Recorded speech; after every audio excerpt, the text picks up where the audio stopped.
So yung mga kabuknoy, meron naman tayo gagawin dito na Sniper 155. So yun, may dinala sa atin mga kabuknoy na Sniper 155 na bigla lang daw siya nalubak, so ayaw na umandar. Yun, so hindi na natin ibang pagawaan mga kabuknoy. Sabi, battery lang daw yung problema. So nagpalit sila ng battery, ayaw pa rin umandar. So yun ang alamin natin mga kabuknoy, yung Sniper 155 ni boss. Dinala sa atin kanina maga lang, kinaragasaban. So nagpalit sila ng bagong battery. Ayan, so ang sabi sa akin ng may-ari, ang nangyari, nalubak lang daw mga kabuknoy. Yun, so mula nung nalubak, ayaw na umandar, in-start nila, ayaw talaga umandar. Kahit anong gawin nila mga kabuknoy. So ang gagawin lang natin dito, try natin to. Buksan natin yung sa bandang magneto, sa ibang ibabaw, buksan natin. So para ma-check natin kung ano ba yung problema na kanyang Sniper 155 ni boss. Ayan o. Start mga dogs. Start. So ayan mga kabuknoy, ayaw talaga. So nag-check engine pa rin siya, tsaka mayroon na yun. Ayan, so try natin mga kabuknoy, kalasin muna natin yung magneto. So try natin ikutin yung kanyang magneto kung ano ba yung problema kanyang sniper. Yun, so ayan, kahit busina, wala busina no. Wala talaga. So kalasin ko muna mga kabuknoy, check natin yung sa magneto. So para ma-check lang natin mga kabuknoy, buksan muna natin yung magneto. So kasi wala nga tong wala tong kick. Saka ikutin lang natin yung magneto niya kung umiikot ba. So ngayon pag malaman natin di umiikot, so dito tayo sa may bandang cylinder head, buksan din natin yan. So kalasin ko muna. Tanggal mo. Yan guys, bali nakalas ko na yung tornilyo sa may magneto niya, cover. So tanggalin natin.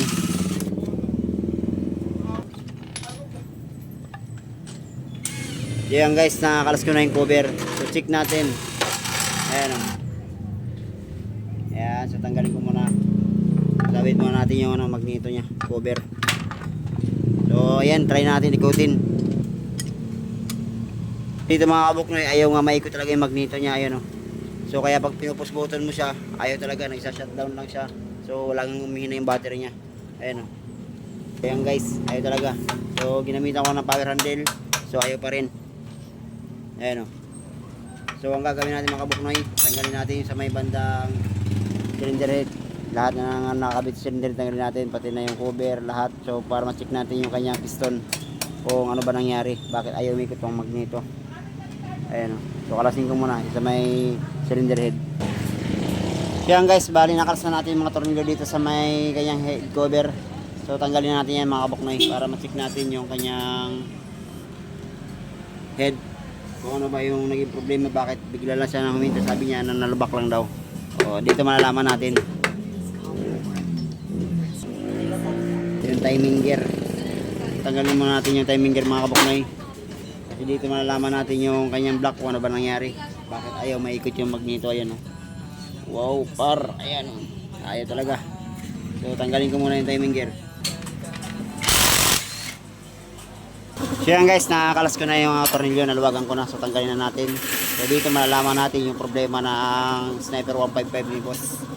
Ayan, so dito malalaman natin kung dahilan sa pagkalubak yung problema ng kanyang sniper. Ayan, so tanggal ko na ibang mga bolts. So ayan, malalaman natin. Tanggalin na natin yan mga kabuknoy. Ayan, Sniper 155 nalubak. Ayan, ayaw na mandar, stock up magneto. Check natin. Ayan na. Pang! So yan guys.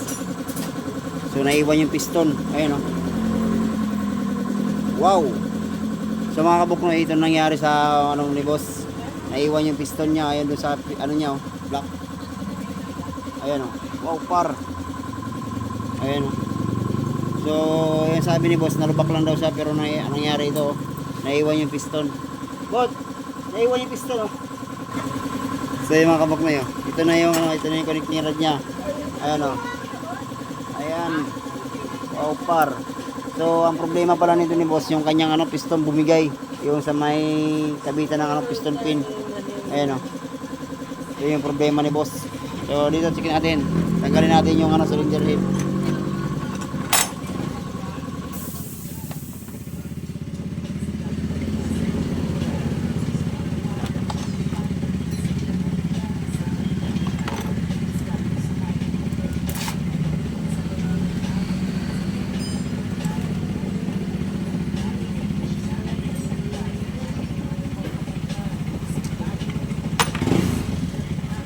Ayun mga kabuknoy, bali tuluyan na natin ibaba yung sniper ni boss sa kanyang nangyari, yung kanyang piston na nabasag. Ayan o.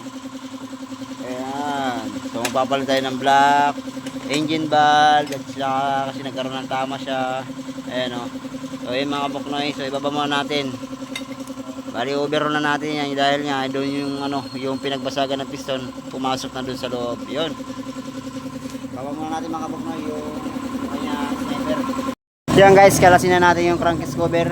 So dito bira na natin yung sniper 155 para ma-check natin kung gaano karami yung na nabasag doon sa piston niya sa loob ng makina. Yun. So kung ano pag kailangan palitan na natin.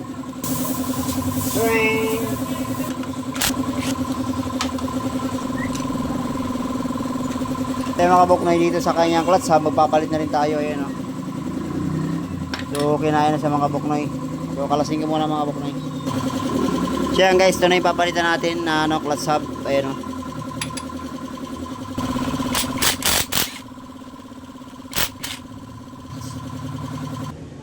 So yan guys, bali dito sa kanyang clutch housing, paparibits na rin tayo. Sabay na natin paribits yan mamaya.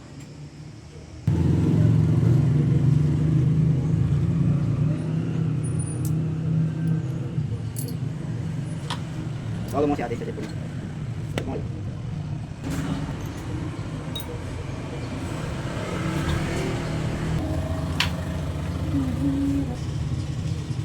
Ayan guys, nakakalas ko na yung clutch housing, yung mga gear. Ayan guys, ito na yung crankcase natin mga kabuknoy. Ayan o. So ito na yung mga nabasag na piston. Ayan, so kaya natin in-overhaul ito mga kabuknoy dahil nga yung pinagbasagan na pumasok na doon sa loob ng kanyang makina. Ayan o. So kailangan mabuksan natin talaga yung kanyang makina, may overhaul natin. So ito pa, yung problema ni boss. So check natin yung kanyang connecting rod kung hindi nag-disalign dahil nga nung simula simula yung nabasagan siya ng piston. Ayan o. So mamaya check natin yung balancer na yan kasi bungi. Okay yan talaga. Bungi ito. So ito na yung mga nabasagan ng kabuknoy. Ayan o. Wow, gar. Ayan pa gar. Ayan. Ayan o. Ayan. So tanggalin nga yan o. Tanggalin mo nga yung diguli yan o. Ito yung mga nabasag mga kabuknoy. So kailangan talaga ma-overhaul natin. So ito na yung ating sigunyal. Check natin mga kabuknoy yung kanyang sigunyal kung hindi na disalign yung kanyang kanyang connecting rod. So dito napansin ko dito mga kabuknoy kanyang connecting rod so na disalign talaga. Ayan o.